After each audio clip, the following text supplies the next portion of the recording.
لك والملك لا شريك لك. الحمد لله رب العالمين والصلاة والسلام على سيد الأنبياء والمرسلين أما بعد فأعوذ بالله من الشيطان الرجيم بسم الله الرحمن الرحيم.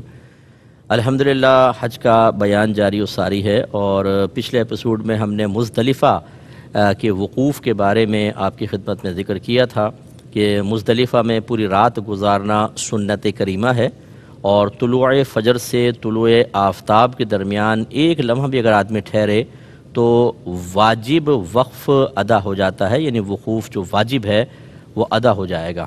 لیکن اگر کمزور ہیں، بچے ہیں، بوڑھے ہیں، عورتیں ہیں، بیمار ہیں، تو اگر وہ طلوع فجر سے پہلے بھی نکل جاتے ہیں تو ان پر کوئی دم وغیرہ لازم نہیں ہوگا. اور اگر کوئی مریض کی تیمارداری پر صحت مند آدمی مقرر ہے یا جسے ویل چیئر چلانی ہے، اگر وہ ٹھہرے گا تو آگے بہت زیادہ دقت ہوگی، تو اس کے لیے بھی اللہ کی رحمت سے امید ہے کہ گنجائش نکلے گی، اور یہ بھی طلوع فجر سے پہلے نکل سکتا ہے. لیکن ہمارا مشورہ یہ ہے کہ آپ بالکل جو مزدلفہ اور مینا کا کنارہ ہے وہاں پر آپ وہاں پر قیام رکھیں، فوری طور پہ فجر پڑھیں اور فوراً مینا کی طرف روانہ ہو جائیں. اب جو آپ مینا پہنچیں گے یہ 10 ذو الحجہ کا دن ہوگا، اور اس میں 4 ارکان میں ترتیب احناف کے لیے واجب ہے. جو امام اعظم ابو حنیفہ رضی اللہ تعالیٰ عنہ کو فالو کرتے ہیں وہ ترتیب سے 4 افعال کریں گے. پہلا کنکری مارنا، دوسرا قربانی، تیسرا حلق یا قصر کرنا، اور چوتھا طواف الزیارہ ہوگا. امام شافعی کے جو پیروکار ہیں ان کے لیے ترتیب واجب نہیں ہے، لیکن ہمارے لیے ترتیب واجب ہے. یاد رکھیے کہ آج صرف ایک شیطان کو کنکری مارنی ہے، وہ بڑا شیطان کہلاتا ہے. یہ بڑی سی وال ہے، آپ معلوم کریں گے اور سب وہاں مار رہے ہوں گے، آپ کو پتہ چل جائے گا. اور اس کو کم از کم 7 کنکریاں مارنی ہیں. آپ احتیاطاً زیادہ لیجئے گا کہ بعض اوقات جب آپ مارنے لگتے ہیں تو دوسرے کا ہاتھ لگتا ہے، وہ گر جاتی ہیں، مس ہو جاتی ہیں، پہنچ نہیں پاتی. تو 7 سے زیادہ لیں. سامنے ایک وال ہے اور اس کے آگے پھر ایک چھوٹی باؤنڈری وال بنی ہوئی ہے. جب آپ کنکری مارتے ہیں تو وال پہ جا کے لگے بیسٹ ہے، ورنہ کم از کم وال اور جو باؤنڈری وال ہے اس کے درمیان میں جا کر گرے تو آپ کی وہ کنکری شمار ہوگی، ویلڈ ہوگی، ورنہ گویا کہ ضائع ہو گئی. 7 کنکریاں آپ کو مارنی ہیں. وہاں پہ آپ پہنچ جائیں. اب جیسے آپ مزدلفہ چلے ہیں طلوع فجر کے بعد، ٹھیک ہے، وہاں پہنچ گئے. اگر آپ طلوع آفتاب سے پہلے بھی مار لیں ہے جائز، کیونکہ آج جو کنکری مارنی ہے اس کا وقت ہے طلوع فجر کے بعد سے لے کر دوسرے دن کی طلوع فجر تک، یعنی پورا یہ دن آپ کا اور اگلی رات پوری، اس میں آپ یہ پہلے دن کی کنکری مار سکتے ہیں. لیکن افضل سنت یہ ہے کہ زوال یہ طلوع آفتاب کے بعد ماریں. طلوع آفتاب سے لے کر اور زوال کے وقت کے درمیان مارنا سنت کریمہ ہے. تو گویا کہ اگر آپ فجر کے فوراً بعد پہنچ جاتے ہیں کسی طرح کنکری مار دی تو بہرحال آپ کے کنکری کا واجب ادا ہو جائے گا. لیکن تھوڑا ویٹ کر لیں، جب سورج نکل آئے، طلوع آفتاب ہو جائے، پھر ماریں تو سنت کریمہ کی ادائیگی کا ثواب بھی ملے گا. پھر زوال کے وقت سے مغرب تک کے درمیان مارنا جائز، اور مغرب کے بعد سے لے کر اگلے دن کی طلوع فجر کے درمیان مارنا خلاف سنت اور مکروہ لکھا ہے، لیکن یہ گناہ نہیں ہے. بلکہ اگر آپ یہ سمجھتے ہیں کہ دن میں کنکری ماریں بہت زیادہ رش ہے، ہم رات میں مار لیں گے کیونکہ آپ کے ساتھ بچے ہیں، عورتیں ہیں، بوڑھے ہیں، مریض ہیں، تو بالکل آپ رات میں بھی مار سکتے ہیں. پہلے دور میں غالباً کراہت اس لیے تھی کہ چراغ ہوتے تھے، اندھیرا کیسے ماریں گے، پتہ چلے گا نہیں پتہ چلے گا. اب تو اتنی لائٹنگ ہوتی ہے وہاں پر کہ دن کا سما ہوتا ہے، تو اس لیے آپ اگر رات میں بھی ماریں گے تو بالکل صحیح. بہرحال رات کا انتظار تو کون کرے گا، آپ نے مار لی، کنکری کا واجب ادا ہو گیا. اس کے بعد دوسری چیز ہے قربانی. ذرا توجہ رکھیے گا، میں بات بیان کر چکا ہوں، پھر ایک دفعہ عرض کر دیتا ہوں کہ حج 3 طرح کے ہم نے آپ کو بتائے تھے. ایک قران ہے جس میں عمرے اور حج کا ایک ساتھ احرام پہنتے ہیں. دوسرا تمتع ہے، عمرے کا احرام علیحدہ ہوتا ہے، پھر آپ فارغ ہو کے حلق یا قصر کرواتے ہیں. پھر حج کا احرام 8 ذو الحجہ کو پہنا جاتا ہے. اور حج افراد میں صرف حج ہوتا ہے، اس میں عمرہ نہیں ہوتا. اب یاد رکھیں جو حج قران یا حج تمتع کرنے والے ہیں ان پر اس دن کی قربانی واجب ہے، اور یہ حج کے شکرانے کے طور پر ہے، یہ عید الاضحیٰ والی قربانی نہیں ہے. لہٰذا اگر کوئی غریب بھی ہے، شرعی فقیر بھی ہے، اس پر بھی قربانی واجب ہے، کیونکہ یہ نصاب وغیرہ نہیں دیکھا جاتا، یہ تو حج کے شکرانے کی ہے جو حاجی پر لازم ہوتی ہے. جبکہ مفرد پر قربانی واجب نہیں ہے، وہ کرے گا تو مستحب ہے، نہیں کرے گا تو کوئی گناہگار نہیں ہوگا. اس سے یہ نتیجہ بھی نکل آیا کہ جو ہم نے کہا کہ ترتیب واجب ہے، تو جو حج قران حج تمتع کرنے والے ہیں ان کے لیے ترتیب یہ ہے کہ پہلے رمی کی کنکری ماری، پھر قربانی، پھر حلقی قصر، پھر طواف الزیارہ۔ لیکن حج افراد والے کے لیے قربانی تو ہے ہی نہیں، تو وہ پہلے رمی کرے، پھر حلق کروائے اور طواف الزیارہ کر لے۔ اگر وہ فرض کر لیں کہ قربانی کرتا ہے حج افراد والا، تب بھی قربانی کے سلسلے میں ترتیب لازم نہیں ہے، یعنی رمی کی پھر وہ حلق قصر کروا لے پھر قربانی کر لے، کوئی مسئلہ نہیں ہے، پہلے قربانی کر لے، یہ تھوڑا مسئلہ ذہن میں رکھیے گا۔ اب آپ نے کنکری مارنی، یہ قربانی آپ پہ لازم ہے، یہ ذہن میں رکھیں۔ کنکری مارنے کا تھوڑا طریقہ بس دیکھ لیجئے کہ آپ جب وہاں پہنچ جاتے ہیں بڑے شیطان کے سامنے، تو پھر آپ نے میں نے آپ کو پہلے بتایا کہ کھجور کی گٹھلی سے کے برابر یہ تھوڑی سی بڑی بس کنکری، بہت بڑے بڑے اینٹ اور پتھر نہیں مارنے ہیں وہاں پر، اور ایسی بعض جوتا اتار کے مارنا شروع کر دیتے ہیں، بوتلیں مارتے ہیں، بتائیے۔ تو یہ بیچاری نادانی کی بات ہے۔ تو ابراہیم علیہ السلام کی سنت ادا کرنی تھی کہ جب آپ نے حضرت اسماعیل علیہ السلام کو ذبح کرنے کا ارادہ فرمایا مینا میں، تو شیطان نے آ کر مداخلت بیجا کی کوشش کی، تو آپ نے کنکری اٹھا کے اس کو ماری تھی۔ وہ سنت ہم پوری کر رہے ہیں۔ اب کوئی حقیقی شیطان کوئی موجود ہے نہ، وہ دیوار کوئی شیطان ہے، وہ لوگ اس کو اس طرح کرتے ہیں۔ بہرحال تو تقریباً 7 یا 8 فٹ کے فاصلے پہ کھڑے ہو جائیں، اور سیدھے ہاتھ سے کنکری مارنا سنت کریمہ ہے، اور یہ شہادت کی انگلی اور انگوٹھے سے ہمیں پتھر کو پکڑنا ہے۔ یہ پکڑنے کے بعد تھوڑا سا اونچا ہاتھ اٹھائیں اس طرح، اور ہر کنکری کو مارتے ہوئے بسم اللہ اللہ اکبر کہیں۔ اس طرح کھڑے ہوں کہ مینا آپ کی اس طرف آئے تو کعبۃ اللہ خود بخود آپ کے لیفٹ سائڈ ہو جائے گا، اور اس طرح 7 کنکری ماریں گے، بسم اللہ اللہ اکبر، پھر دوسری، پھر اس طرح 7 کنکری ماریں، اور پھر آپ پیچھے ہٹ جائیں۔ یہ یاد رکھیے کہ آپ تلبیہ پڑھ رہے تھے، ہم نے آپ کو بتایا تھا کہ حالت احرام میں تلبیہ سب سے افضل ذکر ہے، لبیک اللہم لبیک، لیکن جیسے آپ پہلی کنکری مارتے ہیں تو تلبیہ موقوف ہو جائے گا۔ دوسری بات یہ ہے کہ آپ جب کنکری مار چکے تو پھر وہاں پہ خواہ نہ ٹھہریں کہ بیٹھ کے آپ نظارہ کر رہے ہیں، آپ پیچھے آ جائیں۔ اور تیسری چیز یہ ہے کہ خواتین اپنی رمی خود کریں گی۔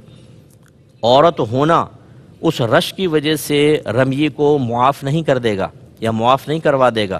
بعض خواتین کہتی ہیں ہم نے اپنے شوہر کو کہہ دیا وہ کر دیں گی۔ یاد رکھیں آپ پہ دم واجب ہو جائے گا، بکرا یا دمبا ذبح کرنا واجب ہے۔ یہ صرف اس کے لیے رعایت ہو سکتی ہے جو بہت ہی بیمار ہے، وہاں نہیں جا سکتا، یا ویل چیئر کے اوپر ہے اور رش اتنا زیادہ ہے کہ ویل چیئر قریب جا ہی نہیں سکتی ہے، اس کا کوئی پھر محرم وکیل بن جائے، یا کوئی بھی شخص محرم ضروری نہیں ہے، وکیل بن جائے اور وہ جا کے ان کی طرف سے کنکری مارے۔ ایسے چھوٹے نابالغ بچے کہ ان کا وہاں رش میں پس جانے کا امکان ہے، ان کی طرف سے بڑے کنکری مار سکتے ہیں۔ لیکن یہ جو ہم نے آج معاملہ بنا لیا کہ عورتیں کہتی ہیں ہم نہیں جا رہے، تم مار لو، بڑا رش ہے، اور جا کے شوہر صاحب نے کنکری ماری، یاد رکھے دم لازم ہو جائے گا۔ ہاں اگر یہ کسی کو مسئلہ پتہ چل گیا اور اس نے پھر شوہر کے مارنے کے بعد خود مار لی تو وہ دم ساقط ہو جائے گا، لیکن بالکل نہیں ماری تو دم لازم ہے۔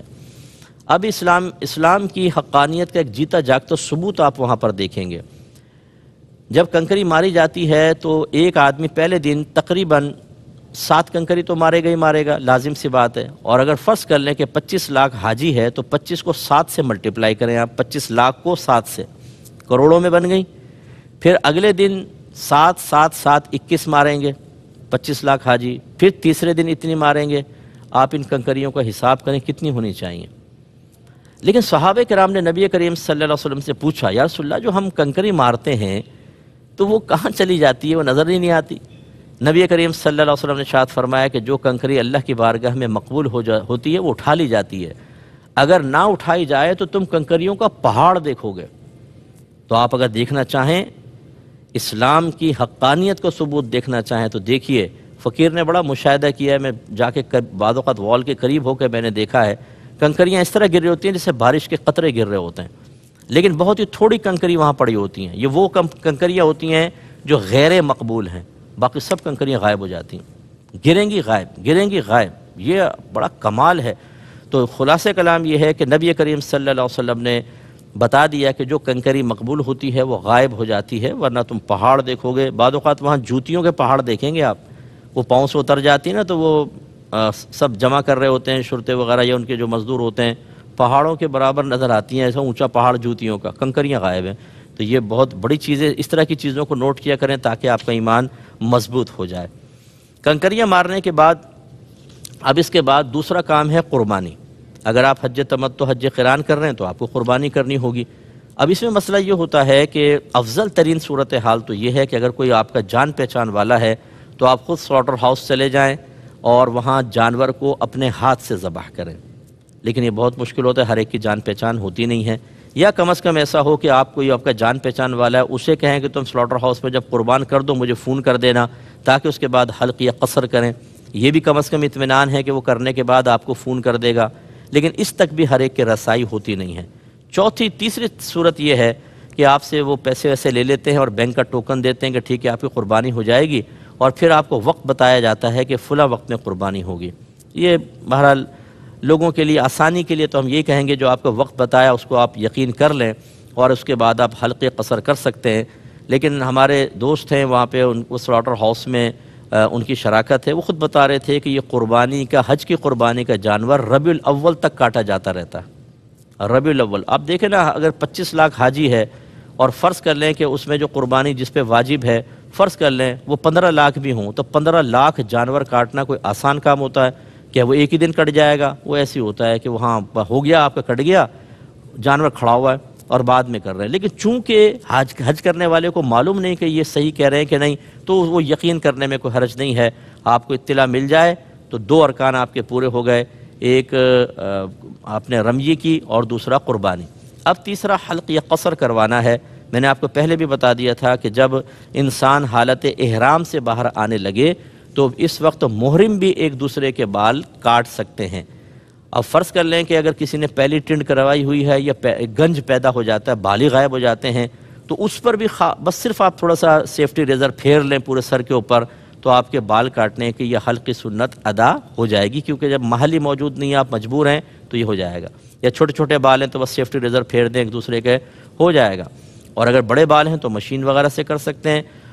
اور لیکن اس میں پھر وہ اعادہ کر دیتا ہوں، دہرا دیتا ہوں کہ حلق یا قصر کا مطلب، حلق کا مطلب ہوتا ہے پورا سر مونڈانا، اور قصر کا مطلب ہوتا ہے پورے سر کے کم از کم 1/4 کے بال کٹوانا، 1/4 ایک پورے کے برابر پورے سر کے بال کٹوانا، یا کم از کم سر کے 1/4 کے بال پورے کے برابر کٹوانا۔ اب ہوتا کیا ہے، بس یہ ایک زلف پکڑی یہاں سے کٹ مار لیا۔ اس طرح آپ احرام کی پابندی سے باہر نہیں ہوں گے، حلق یا قصر کی سنت ادا نہیں ہوگی، گناہ گار علیحدہ ہوں گے، اور آپ نے اسی طریقے سے پھر آپ چونکہ وہ آپ سمجھیں گے ہمارا قصر ہو گیا تو نہا لیں گے، کپڑے بدل لیں گے، اور پھر وہ احرام کی پابندی ختم نہیں ہوگی، گناہ گار اور دم لازم۔ تو اس طرح کے آپ معاملات نہ کریں۔ بال آپ کو بڑے عزیز ہیں، لیکن وہاں پر جا کے شریعت کی تکمیل عزیز ہونی چاہیے۔ ٹنڈ کروا لیں کوئی مسئلہ نہیں ہے، گھر میں آ کے اچھے بال نکل آئیں گے، کوئی مسئلہ نہیں ہے، لیکن ایسی حرکتیں ہرگز نہ کیجیے گا۔ تو اس کے بعد آپ نے پہلے رمیے کی، قربانی کی، حلق اور قصر کروایا۔ اب چونکہ آپ احرام کی پابندی سے باہر ہو گئے، اب آپ غسل کر کے عام کپڑے پہن سکتے ہیں۔ یہ یاد رکھیے کہ یہ حلق جو ہے ضروری نہیں کہ 10 تاریخ کو کریں، آپ 11 کو بھی کر سکتے ہیں، 12 کو بھی کر سکتے ہیں، ٹھیک ہے۔ اسی طرح طواف الزیارہ جو اس کے بعد کرنا ہے اس کے وقت یہ 10 بھی ہے، 11 بھی ہے، اور 12 کی غروب آفتاب سے پہلے کر سکتے ہیں۔ یعنی آج آپ نہ جائیں، اپنے خیمے میں آرام کر لیں، اگلے دن چلے جائیں، اس سے اگلے دن چلے جائیں، لیکن غروب آفتاب سے پہلے اور اس سے پہلے آپ حلق قصر کروا لیں تو یہ پاسبل ہے۔ لیکن زیادہ تر لوگ چاہتے ہیں کہ ہم احرام کی پابندی سے جلدی باہر ہو جائیں، تو 10 کو آپ نے حلق قصر کروایا، اب آپ پابندی سے باہر ہیں، جا کے نہائیں اور عام کپڑے پہن لیں، گویا کہ اب طواف الزیارہ عام کپڑوں میں کیا جائے گا۔ اب آپ چلے جائیں، پیدل جانا افضل ہوتا ہے مکے تک، لیکن بہت ہی مشکل ہوتا ہے، اس لیے کوئی سواری وغیرہ لے کر آپ جا سکتے ہیں، اور اس کے بعد آپ کو طواف الزیارہ کرنا ہے۔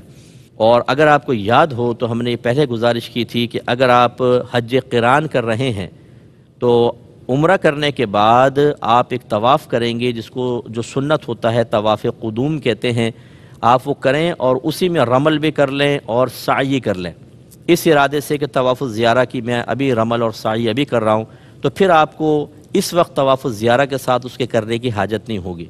ایسے جو حج تمتع کرنے والے ہیں وہ جب 8 ذو الحجہ کو حج کا احرام پہنے تو ایک نفلی طواف کر لیں، جا کر اس نفلی طواف میں اتباع، رمل اور بعد میں سعی کر لیں، تو انہیں طواف الزیارہ کے بعد اس کی حاجت نہیں رہے گی۔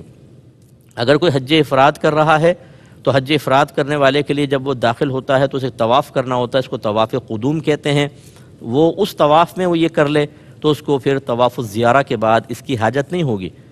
اگر آپ ہمارا مشورہ مانیں گے 10 کو آپ وہاں جائیں گے تو پھر آپ دعائیں دیں گے کہ واقعی یہ بہت اچھا ہوا کہ ہم نے پہلے کر لیا، کیونکہ رش اتنا ہوتا ہے کہ کچھ انتہا نہیں۔ اب آپ کو طواف الزیارہ کرنا ہے، یہ حج کا دوسرا رکن ہوتا ہے، فرض ہوتا ہے۔ اگر طواف نہ کریں تو آپ کا حج ہی کمپلیٹ نہیں ہوگا، اور یاد رکھیں یعنی حج مکمل نہیں ہوگا۔ وقوف عرفہ تو آپ نے کر لیا، اور اگر یہ آپ جب تک طواف نہیں کرتے عورتیں شوہروں پر حلال نہ ہوں گی، تو لہٰذا اب آپ کو یہ طواف کرنا ہے، اور یہ طواف یقینی سی بات ہے کہ باوضو حالت میں کرنا ہوگا، جیسے ہم نے آپ کو پہلے بتایا۔ اسی طرح جنابت یا حالت حیض و نفاس نہیں ہونی چاہیے۔ اب یہاں بعض اوقات صورتحال یہ ہوتی ہے کہ بعض بہنوں کے حیض کے ایام ہوتے ہیں، آ جاتے ہیں، اب وہ کیا کریں، اور معاملہ بھی ایسا ہوتا ہے کہ ان کے فلائٹ کا ٹائم مخصوص ہوتا ہے، وہ ڈیلے نہیں کر سکتے۔ دیکھیں اگر تو ہماری بہنیں کر سکیں کہ 10 کو نہ کریں، آپ کو امید ہے 11 کو میرا حیض بند ہو جائے گا یا 12 کی ابتدا میں بند ہو جائے گا، تو پھر تو ویٹ کریں اور آپ پھر طواف زیارہ پاکی کی حالت میں کریں۔ لیکن اگر یقین ہے کہ نہیں حیض ختم نہیں ہوگا اور فلائٹ کا ٹائم بھی مخصوص ہے اور آپ کو کرنا ہی ہے، تو پھر اسی حالت میں آپ طواف زیارہ کر لیں حالت حیض میں۔ لیکن اس میں آپ کو بدنہ دینا ہوگا۔ بدنہ کہتے ہیں اونٹ یا گائے، اور یہ حدود حرم میں ذبح کرنی ہوگی، آپ کو گھر آ کے ذبح نہیں کر سکتے۔ یاد رکھیں جہاں پر بھی دم لازم ہوتا ہے یا بدنہ لازم ہوتا ہے، یعنی اونٹ یا گائے ذبح کرنی ہو، تو حدود حرم میں ذبح کرنی ہوگی، تو یہ کفارہ ہو جائے گا۔ اب مثال کے طور پہ ایک بہن کی فلائٹ مخصوص تھی، انہوں نے اسی حالت میں طواف کیا، 10 تاریخ کو بدنہ لازم ہو گیا، لیکن پتہ چلا بعد میں کہ فلائٹ لیٹ ہو گئی ہے، تو اب یہ دوبارہ جا کے یعنی پاک، اور فرض کر لیں 11 کو پاک ہو گئی، پاک ہو کر اگر یہ دوبارہ دہرا لیتی ہیں 12 سے پہلے بدنہ ساقط ہو جائے گا۔ لیکن اگر 12 کے بعد کریں گی تو بدنہ ساقط ہوگا، دم اب بھی دینا ہوگا 12 کے بعد۔ یہ بات 2-3 دفعہ سن لیجئے گا۔ اللہ تعالیٰ سے دعا ہے کہ ہمیں سمجھنے کی توفیق عطا فرمائے، آمین۔ وآخر دعوانا ان الحمدللہ رب العالمین۔